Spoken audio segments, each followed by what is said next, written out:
Okay, we're nearing the end, so just a few more minutes.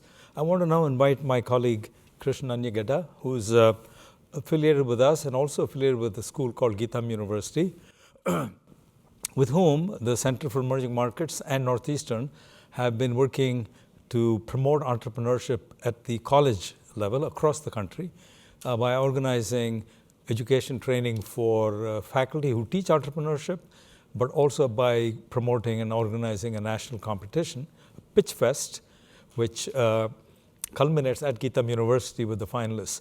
And so Krish has been a key partner with us because he has an affiliation with both Northeastern and GITAM University. He's going to tell us about this competition, which ties into the theme of startups, and then also show you a short video of the last competition. Krish, over to you. Well, we're almost done, and I promise I'll show you an interesting video, but just a couple of remarks to set the context. I wear two hats, both on the Northeastern side, on the advisory board of the IDEA Venture Accelerator that's on campus, and on India side, I work as a Chief Innovation Officer of GITAM University. A university of about 25,000 students. So I split my time between the two places. I'm here now, and in a couple of weeks I'm traveling to India. Northeastern and GITAM have been collaborating for the last 4 or 5 years, where we have taken the idea process to India, to the university in India, to help pre-incubation services. These are early stage, student ventures. Help them develop those ventures through a very structured process, and help them eventually launch those businesses. As part of that program, GITAM University has collaborated with Startup India, whom we've heard very early this morning, and with Northeastern University's Center for Entrepreneurship Education, the NUC, and the Center for Emerging Markets, and CEM and NUC fund this program, help give financial support for this program. This is called Smart Ideathon contest that's conducted every year. So what we're going to see is a video of the latest Smart Ideathon version that was conducted a couple of months ago. The contest is pan-India. It's all over India. There were 1.5 million students that were contacted for this contest. There were 1,000 entries were received. Out of these 1,000, we whittled them down to 100 entries. And these are across a few sectors. Each year the sectors keep changing. And from 100, we bring it down to 32 ventures. These 32 teams travel to a central place now where they pitch in a semi-final contest, and eventually 8 ventures make it to the final. And these 8 ventures pitch to a stadium full of audiences, and there are 5 prizes that are given away. Besides the winner and runner, there is a category called the Best Social Impact prize that's given away. Then the Best Woman-Led Venture Team is given away a prize. These 2 prizes, the social impact and the woman-led prizes, are sponsored by Vivek and Vandana initiative, and made possible through that initiative through the Center for Emerging Markets. And there's one Popular Choice Award that's selected by the audiences. There are about 500 people sitting in the auditorium, and they pitch. So what you're going to see is the preparations that were made for the Smart Ideathon contest, and how the teams got awarded. The type of ideas that you would see, I don't think the video talks about these ideas, so let me just take a minute to explain what those ideas that got the prizes are. There is this, the first prize winner invented a smokeless tandoor stove. This is, if you go to any rural area in India, you would see a mud or tandoor stove, where the women of the house typically burn firewood, and that gives out a lot of smoke. And they inhale that smoke and get very unhealthy. So he's invented a smokeless tandoor stove. You can't take the tandoor stove away from the household. That is their, literally the breadwinner. So he has invented, his invention is a smokeless stove that got the first prize. There is a woman-led venture that got the prize. This is a team of 2 young girls who are developing a venture to help, using technology to help blind women identify and manage their menstruation cycles. So the problem they found in, especially rural and poor women is that many times the blind girls don't know that they've reached a menstruation cycle, and many times they're very shy and they don't come out of their rooms, and they skip school, they skip work. So they're using technology. They have developed a solution that helps them manage those. These are type of, I'm just giving you a sample of the ideas that come through to us. It's very heartening to see that our students are thinking about the social problems and developing solutions for those problems. And the Smart Ideathon contest encourages this type of innovation.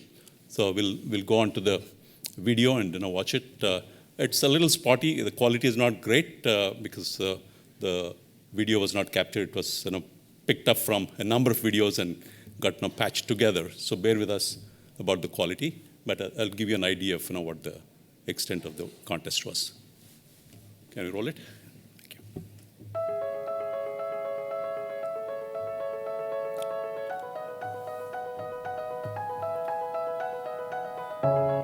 Some words that I heard just a moment ago, but don't stop here. Don't stop here.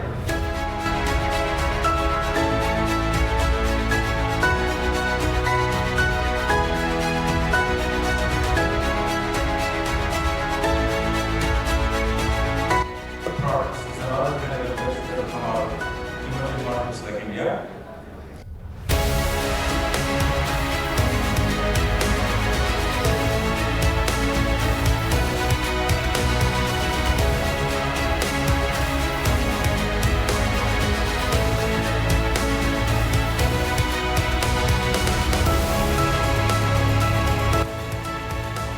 I want to thank Vivek and Vandana Sharma, who are great friends of the Center for Emerging Markets. So thank you, Vivek and Vandana. And the winner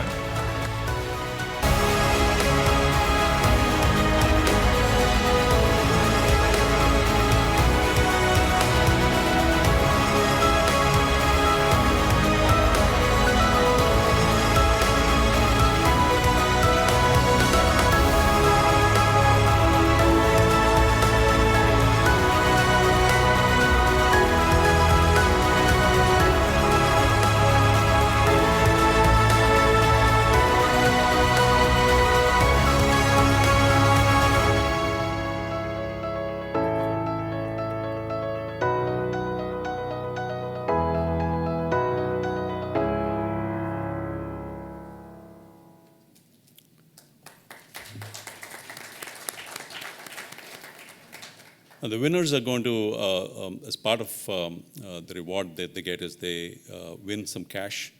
Plus, we're going to bring the winners over to Boston. Hopefully, you will see some of them next spring, coinciding with our Nexpo here. And all of those travels are sponsored by Northeastern University. Thank you, Ravi, and thank you, Newsy, and thank you, Vivek and Vandana, for your generous support of these kids coming and traveling and experiencing the ecosystem here in Boston.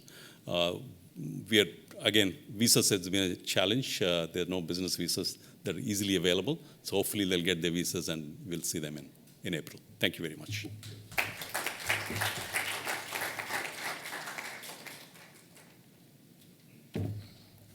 All right, folks, you have made it through to the end. Congratulations. Round of applause for you all.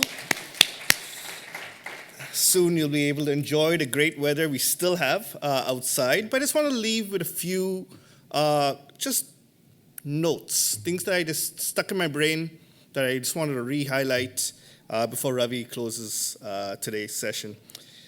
India is a need versus want market. I love that. I think it makes a lot of sense. We have a lot of needs that need to be met first before we get to wants. The wants is the tier one problem, but the real value and the real billion-dollar ideas are in the need-based ideas. So I encourage you to think of needs versus wants. With the growing digital infrastructure, this is a perfect time, a fertile time for new ideas. And so with all those investments in digital identification and UPI and a whole bunch of infrastructure that's being built, this is a perfect time to kind of put your thinking hats on and think, what can I do with this? I see little tension between commercial prospects and social impact. In India, they often go hand in hand. And I encourage you all to embrace that and think about that going forward. The funding ecosystem is much more ready to support new ventures. We've seen a lot of progression, more maturity in the system, more options, a lot of horror stories that Vijay and others have shared about what it was like to raise capital back in the day. Interest rates of 24% for loans. That has changed. I encourage you to leverage that. And finally, find your passion. And then start now, right? It's going to be hard, but you're here, you're smart, you can do it, right? Thank you very much.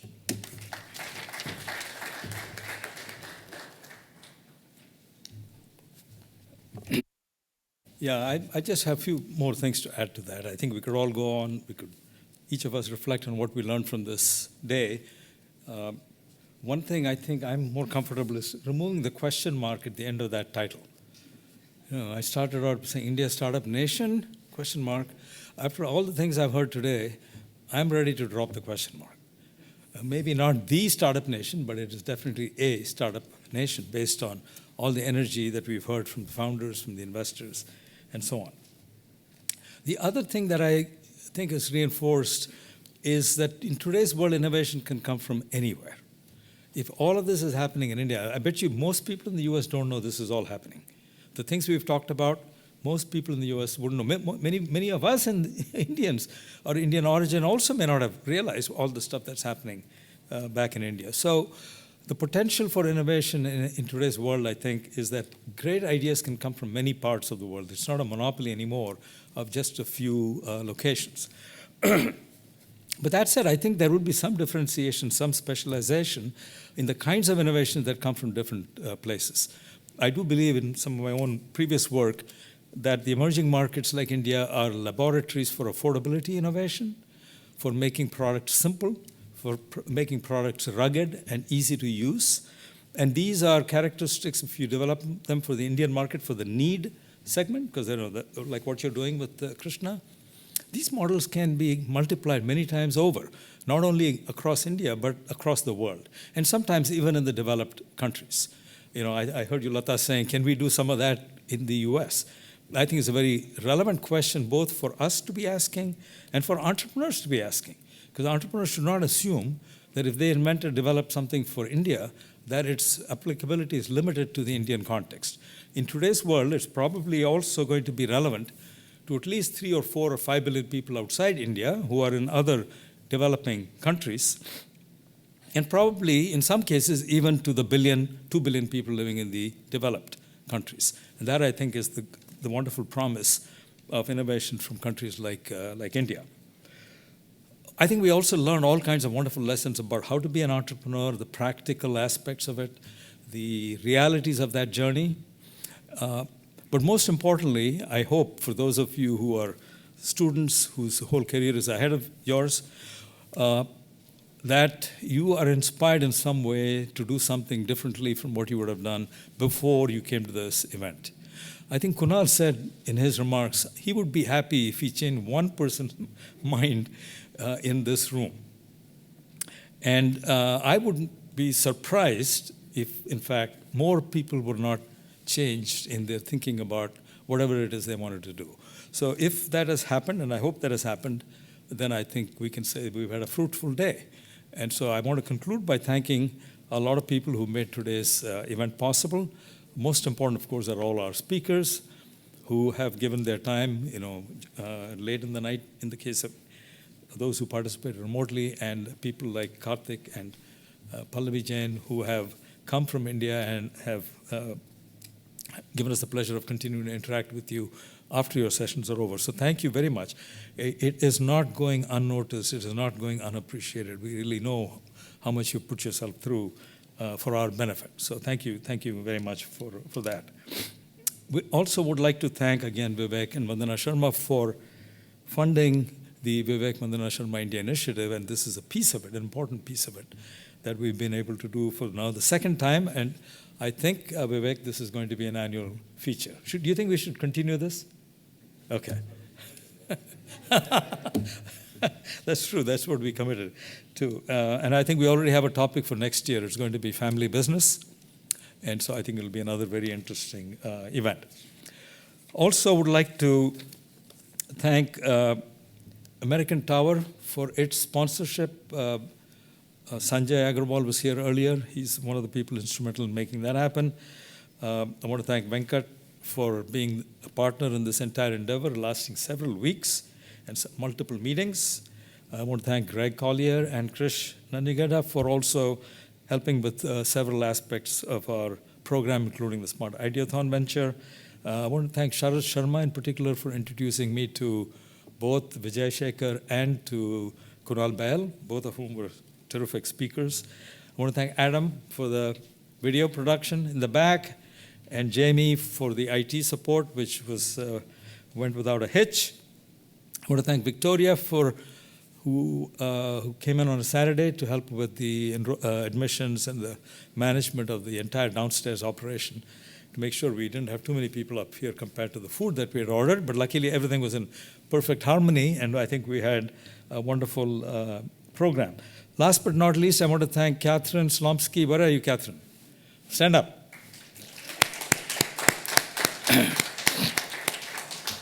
Catherine has really worked very, very hard the last few weeks. We also had the FedEx CEO speaking at another event, all happening at the same time. I read in college, I think it was in school, about somebody called Catherine the Great. I think I finally met Catherine the Great. Thank you, Catherine. Thank you all. Finally, of course, we owe debt to the audience. Without you, we would have nobody to speak to. I want to thank the students who have stayed right from the morning through the end. I want to thank the student volunteers from Sanskriti who helped make this all go very seamlessly. So thank you all very much. We hope you stay tuned and consider attending our other events at the Center for Emerging Markets. And we look forward to seeing you all again next year when we do a summit on family business. Thank you. Goodbye.